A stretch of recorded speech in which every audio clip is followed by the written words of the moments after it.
All right, man. Another day, another dollar. Hope if you at least started this with me, uh, you're still going, right? I understand.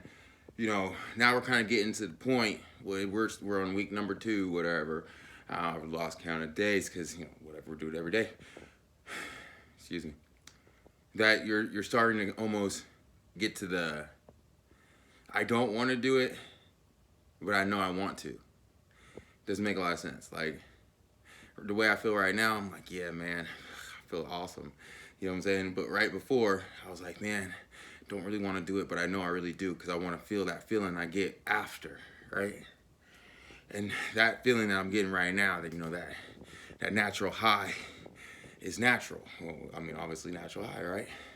But it can become addicting, right? And that's where I'm trying to transition away from, my tobacco, my alcohol, whatever little things that I have that kind of deter me from accomplish what I want in life, right? But back to kind of working out. What I did today, I ran for my 10 minutes, ran a mile, right? And then, my little TV show I was watching, my little episode wasn't over, so I was like, you know what? I'm gonna lower the speed and I'm gonna start walking backwards, right? Which, if you do that, it works a completely different part of your leg.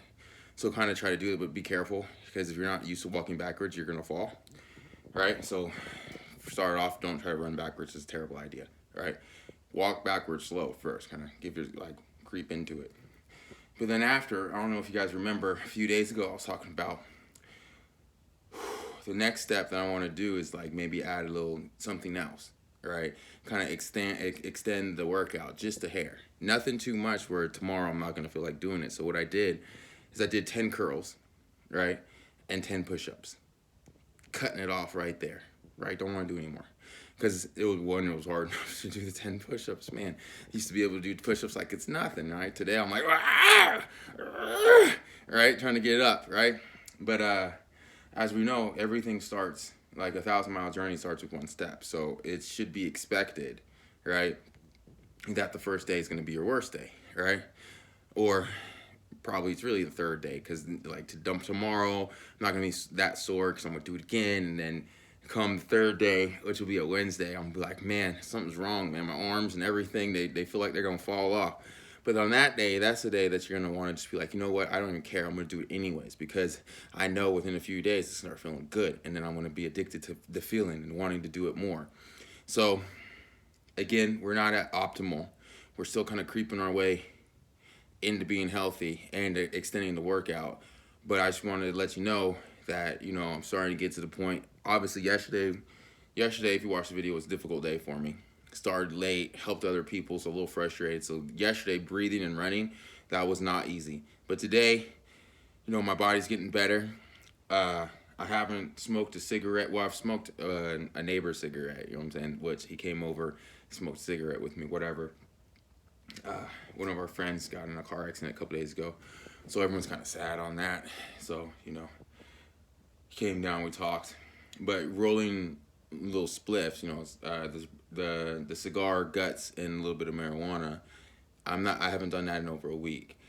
And little by little, I can kind of feel my endurance coming back. Not a lot, but just a little bit. And then I got myself a little water pipe to try to also help with decreasing my tobacco intake.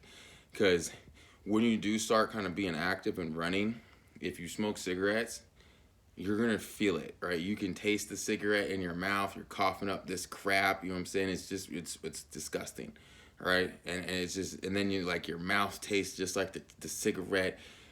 So, I knew this would eventually happen. The more I run and the more I kind of break up all that crap in my lungs, the less I'm going to want to smoke, right? And so it's like a double-edged sword. I'm running and then also trying to get decrease my dependence on tobacco products, right? Because it's basically a dependence, right? So, but the more, you're never going to change unless you want to change. Now, the more I get the feeling of the more euphoric feeling after working out, then I won't revert back to like my dependencies as much. Does that make sense? Because my habits are starting to shift. I don't know if that makes a lot of sense, but like in the beginning, you don't want to do it, but then little by little, your habits and your dependency starts to change. So my chemical dependencies on outside things like tobacco or alcohol or marijuana are going to start shifting as long as I stick to this, and the new they're going to be replaced by feeling good, having like kind of being tired, feeling my body being like getting sweaty, stretching, because all these things are can like produce the same amount of happiness in you, right? The that's what they call it, like a runner's high, right? So you can literally get high off of it. So it's all kind of like, what are you searching for? What type of high are you trying to get? And right now I'm trying to get that feel good, eat good, look good kind of high. So I'm kind of rambling now, but keep up the hard work. If you're decided that you want to do this 90 days with me, give me a little bit more and I'll have some videos for you so you can truly join in on me and, you know, take the whole time that I work out and just model everything. All right, check in with you guys later on. Stay strong.